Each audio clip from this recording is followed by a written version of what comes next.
Good morning, dear students. Hope you all are fine, बच्चे. Let's move on to next chapter, The Case of Shabdai Jeweler by Nicholas Bentley. बेटा jewellers you know it, जो आपका सोने के चांदी के आभूषण बेचते हैं उनको बोलते हैं jeweller. Now pre reading task. Observe the given picture carefully. Can you make some guesses about the man in the picture by observing him? See, beta, he has a glass in his hand and he is observing things minutely. And who has all the qualities of... May I know who has all these qualities? Yes, beta. It is a detective who keeps record of everything, who looks for each and every clue. जो हर चीज़ को बहुत बारीकी से देखते हैं उनको बोलते हैं. Now, discuss with your friends and list a few qualities that a good detective should possess. He should be a keen observer. सबसे पहले क्या होना चाहिए, उसके अंदर ऑब्जर्वेशन होनी चाहिए कि वो हर चीज़ को क्या करे, नोट करे. देन गुड शार्प माइंडेड, वो काफ़ी क्या होना चाहिए, शार्प माइंडेड होना चाहिए. आप कैसे कह सकते हैं कि वो उसको लिंक करना आना चाहिए कि वो कौन सा, अगर वो चीज़ पढ़ी है तो वहाँ पे क्यों पढ़ी है. He should try to know the pros and cons of things. उससे सही और गलत के बारे में पहचान होनी चाहिए. देन विजिलेंट, वो काफ़ी ज़्यादा अटेंटिव होना चाहिए. And then you can say he should know how to assemble all the things together, कि हर सब चीज़ों को कैसे वो इकट्ठा निकाल के कंक्लूजन पे कैसे पहुँचे. Okay. Have you ever observed strangers while traveling in a train or at a bus stop? हम कभी ना कभी बेटा जर्नी में जब भी जाते हैं तो हम अपने आसपास वाले ट्रेन में या बस पे बैठे हुए विजिटर्स को देखते हैं.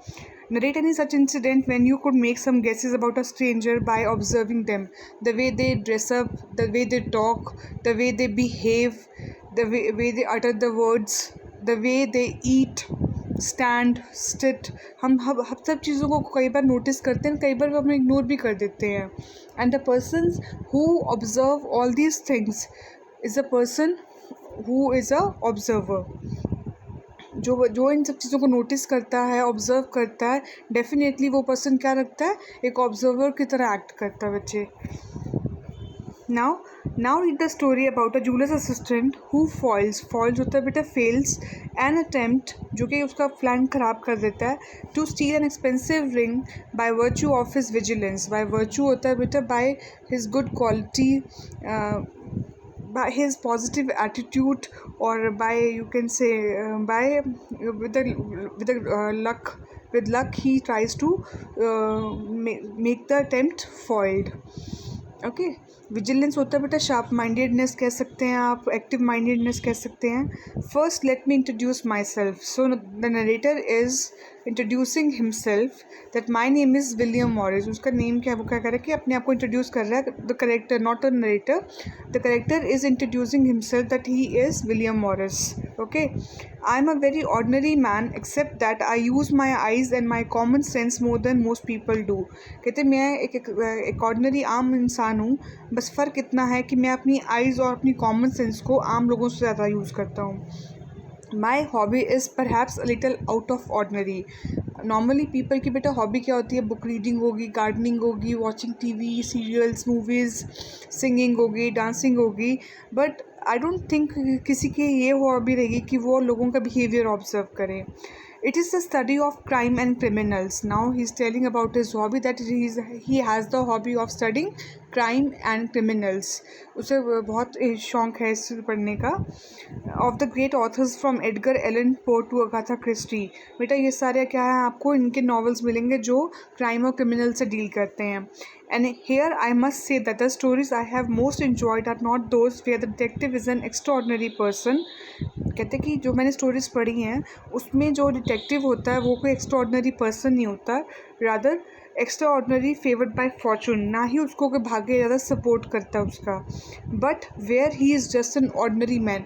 लेकिन मैं उनकी बात कर रहा हूँ जहाँ पे वो क्या है, डिटेक्टिव एक ऑर्डनरी मैन है, who uses his eyes and his common sense to the full, जो कि अपनी आइज़ और कॉमन सेंस का फुल यूज़ करता है. Okay. I love to watch people. Now William Morris is telling that he likes to watch people some man love to watch the behaviour of birds, other the behaviour of fish. कई लोगों को behaviour of birds पसंद होता है observe करना, कईयों को fish का। But I love to watch how man and women behave, कैसे मैन एंड वुमेन बिहेव करते हैं। I have the habit of observing everything they do, कि जो मेरी हैबिट क्या है, हर चीज़ को नोट करना जो भी वो करते हैं। द वे दे वॉक, किस तरह वो चलते हैं। स्पीक एंड प्रे, कैसे वो बोलते हैं, कब कैसे प्रे करते हैं। What they eat, read and wear and wish for, क्या वो खाते हैं, क्या वो पढ़ते हैं, क्या वो पहनते हैं, और किस चीज़ का वो ड्रीम करते हैं, डिज़ायर करते हैं। नथिंग एवर एस्केप्स माई शार्प आई, मेरी आंखों से कुछ भी बचता नहीं है। Of course you can not learn much from one fact, कहते हैं आप अगर एक ही इंसिडेंट की बात करें कि अगर ये इंसिडेंट हुआ है तो हम एक ही फैक्ट से कंक्लूजन पे आ जाएं, तो इतना ऐसा पॉसिबल नहीं है। बट इफ़ यू पुट 2 और more facts together you can learn a great deal, कहते हैं। लेकिन अगर आप 2-3 चीज़ों को इकट्ठा करके देखें तो आप एक कंक्लूजन पे निकल ही आते हैं। जैसे CID में बेटा, हम एग्जांपल दे रही हूँ मैं आपको, जो उनका मेन वो थे ACP प्रद्युमन, वो कहते हैं ना कि अगर ये खूनी नहीं था, ये आदमी तो यहाँ खून के टाइम था ही नहीं, तो फिर वो कौन था। So when you try to make in your mind 2 or 3 incidents, then you come to a conclusion कि who is the real culprit. ठीक है, तो सिमिलरली वो भी ये क्या कह रहा है कि आप कभी भी एक मीटिंग से पर्सन के बारे में भी आप क्या कर सकते हो, पूरा आप उसको ऑब्जर्व करके भी आप कंक्लूजन नहीं दे सकते। लेकिन अगर आप 2-3 बार उनसे मिले या उनसे बात करें तो you come to a better conclusion of a person. I admit that I am only guessing at the truth and that my guesses may be wrong, कहते मैं तो एडमिट कर रहा हूँ कि कोशिश कर रहा हूँ कि ये ट्रुथ हो, लेकिन हो सकता है कि मेरा गेस भी गलत हो। Like I said ACP Pradyuman कि नहीं, मैं अगर यही खूनी है, नहीं अगर ये तो वहाँ था ही नहीं, तो ये खूनी नहीं है और कोई खूनी है, तो मेरा गेस वर्क क्या हुआ, रॉन्ग हुआ। ऑल द सेम, कहते हैं ऐसा ही है। It is an interesting pass time and I thoroughly enjoy it, कहते हैं ये मुझे बड़ा अच्छा इंटरेस्टिंग पास टाइम लगता है। पास टाइम मेरा फेवरेट टाइम है जिसे मैं स्पेंड कर सकता हूँ, और मुझे इसमें बड़ा मज़ा भी आता है। Now, I have told you something about my hobbies and habits, and now I shall speak of my work. कहते मैंने अब तक आपको बहुत सारी चीज़ें क्या बता दी, अपनी हैबिट्स और हॉबीज़ के बारे में बता दिया।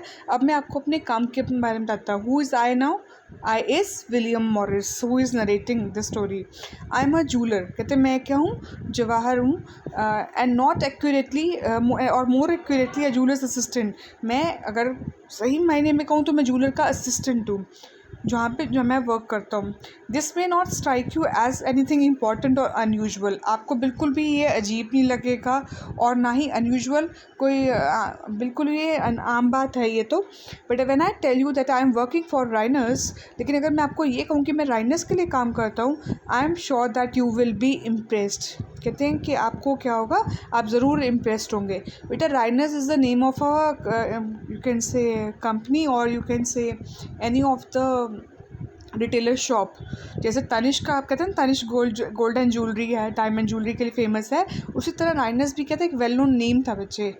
I am sure that you will be impressed, आप उससे अगर मैं कहूँ, आपको बताऊँगा कि अब मैं राइनर्स के लिए वर्क करता हूँ, तो आप बड़े इम्प्रेस हो जाएंगे। Everyone knows Rainers which is famous for antique jewellery, बेटा एंटीक होती है जो ओल्ड ज्वेलरी होती है, जो कि एम्प्रेसेस पहना करती थी, क्वींस पहना करती थी। That it sells at prices that only the very rich can afford, कहते हैं और जो ज्वेलरी सेल करते हैं एंटीक ज्वेलरी, ओल्ड ज्वेलरी, वो काफ़ी एक्सपेंसिव होती थी, जो कि सिर्फ बहुत अमीर लोग ही अफोर्ड कर सकते थे।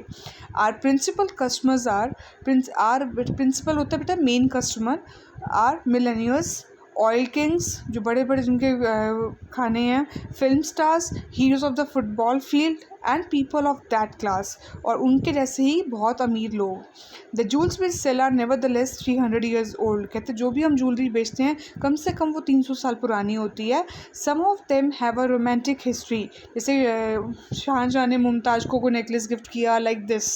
सो they had every jewel piece had a romantic history. Many had once been the gifts of a prince to some reigning होता है ruling beauty of his time, कहते कई बहुत सारे गिफ्ट जो हमारे पास ज्वेलरी आइटम्स हैं वो ऐसे हैं कि जो किसी प्रिंस ने किसको दिया हो, किसी प्रिंसेस को एज अ गिफ्ट दिया हो कि आप बहुत सुंदर हो। The first thing I do when I get to the work in the morning is to put in the window some pieces of jewelry which are always kept in the safe overnight.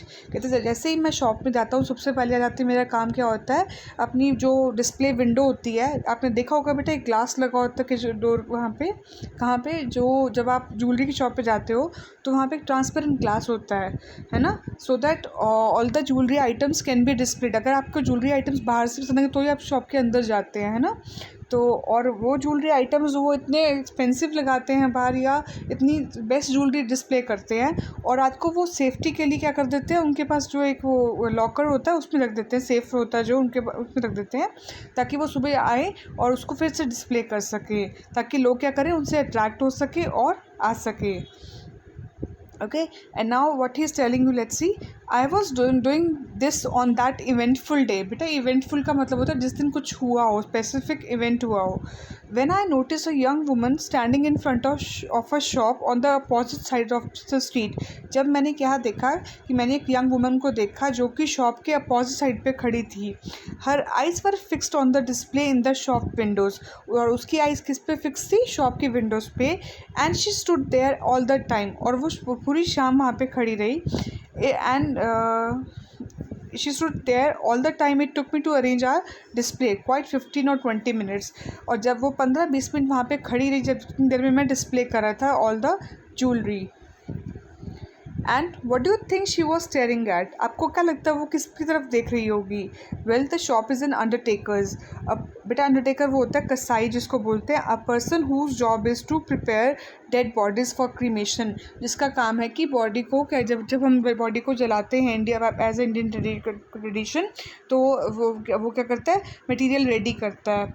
And in the window there were nothing but 2 urns for holding the ashes of the dead. आप जो मटके से देख रहे हो बेटा, these are called urns. ये 2 मटके से पड़े हैं यहाँ पे जिसमें एशेज, डेड पर्सन की एशेज जलाने के बाद हम डालते हैं. And some photographs of grave strewn. और कुछ ये क्या आप ऊपर देखेंगे तो यहाँ पे आपको सीनरीज दिखेंगी वो लगी हुई हैं. तो कोई कुछ खास इंटरेस्टिंग नहीं है, बट वो लेडी 15-20 मिनट से कॉन्टीन्यूसली उसी को स्टेयर किए जा रही है. Her interest in such things struck me as very strange. और उस लेडी का इंटरेस्ट इन चीज़ों में मुझे बड़ा अजीब सा लग रहा था. Don't you find it strange. The thought crossed my mind that someone dear to her had died. कहते मेरे माइंड में क्या आ रहा था बार बार कि शायद कोई इसका बहुत ही नियर डियर क्या है उसकी डेथ हो गई है. But she was not wearing black or any other sign of mourning. दुख के विलाप के मॉर्निंग साइन होता है बेटा, दुख का विलाप का. As an Indian culture we wear in white clothes and in foreign people wear black clothes. कहते लेकिन उसके ड्रेसअप को देखकर ऐसा लग नहीं रहा था कि उसका कोई नियर डियर की डेथ हुई है. She was in fact wearing a bright yellow coat with a vivid zigzag pattern running all over it and yellow sandals. कहते उसने येलो कलर का कोट पहना हुआ जिसमें zigzag पैटर्न है और येलो ही सैंडल्स पहने हुए हैं. That means she was normal. That means that nothing mishappening took place in her family. That means better rest of the chapter we will do in the next class on Monday. Till then remain safe and try to do the possible exercise. Okay, see you.